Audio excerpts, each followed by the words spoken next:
ਗਿਆਨੀ ਕਸ਼ਮੀਰ ਸਿੰਘ जी हाँ। गुरुद्वारा माहितान हेड ग्रंथी। आपके सवाल नॉलेज बहुत अच्छा है। मेरा एक आपके धर्म के बारे में परमंती है कि आपका धर्म हमारा धर्म शब्द का पुजारी है। आप कुरान को, हम गुरु ग्रंथ साहब को शब्द को मानते हैं, और आपके ही धर्म में कुछ एक मूर्ति पूजा का भी जो विधान है नहीं है, परंतु कुछ एक आदमी ये मूर्ति नहीं बनाई कि उसकी कब्र के रूप में जो है मजार के रूप में उसको मान्यता दे दी। आप मूर्ति खड़ी पूज लो और पड़ी पूज लो, तो एक बात ही है, क्या ये जो है धर्म के उल्ट नहीं है? इस बारे आप रोशनी पाएंगे। भाई साहब ने अच्छा सवाल पूछा और मैं सवाल को दोहराएंगे। अगर सवाल को समझने में कुछ गलती होगी तो आप सीधा कर लेना।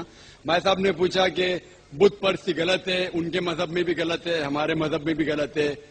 आप बुद्ध को उल्टा पूजो या सीधा पूजो, तो मजहब को पूजना सही है क्या नहीं, वो आपका सवाल था। मज़ार पे जाना सही है क्या गलत है? भाई साहब ने बहुत अच्छा सवाल पूछा।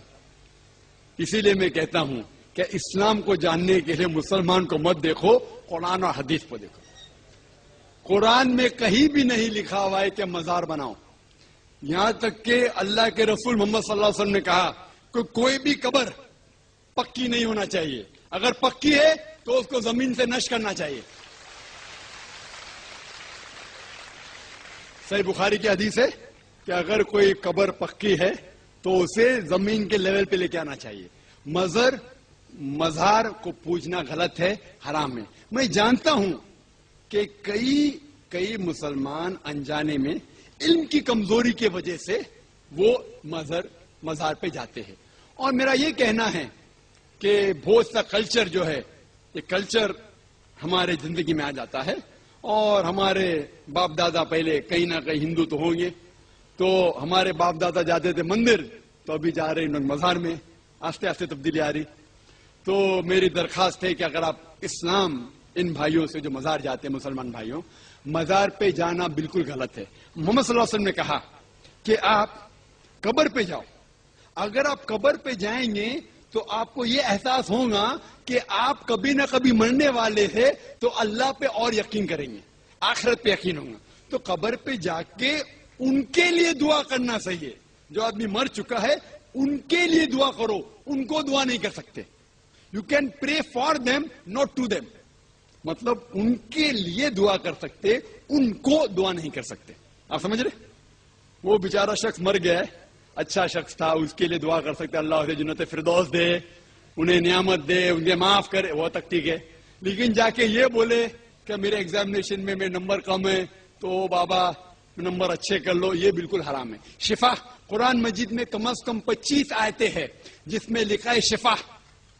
शिफा मतलब सिफारिश, वसीला हराम है।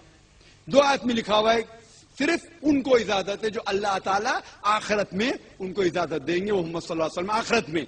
आज की तारीख में हम मोहम्मद सल्लल्लाहु अलैहि वसल्लम से भी नहीं मांग सकते।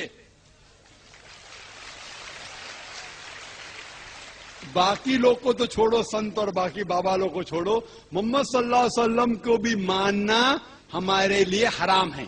जो शख्स मर चुका है हम उन्हें इज्जत करते हैं, मोहम्मद सल्लल्लाहु अलैहि वसल्लम से मोहब्बत करते हैं, उनसे प्यार करते हैं, लेकिन उनकी पूजा नहीं करते, उनकी इबादत नहीं करते। इबादत सिर्फ अल्लाह की है।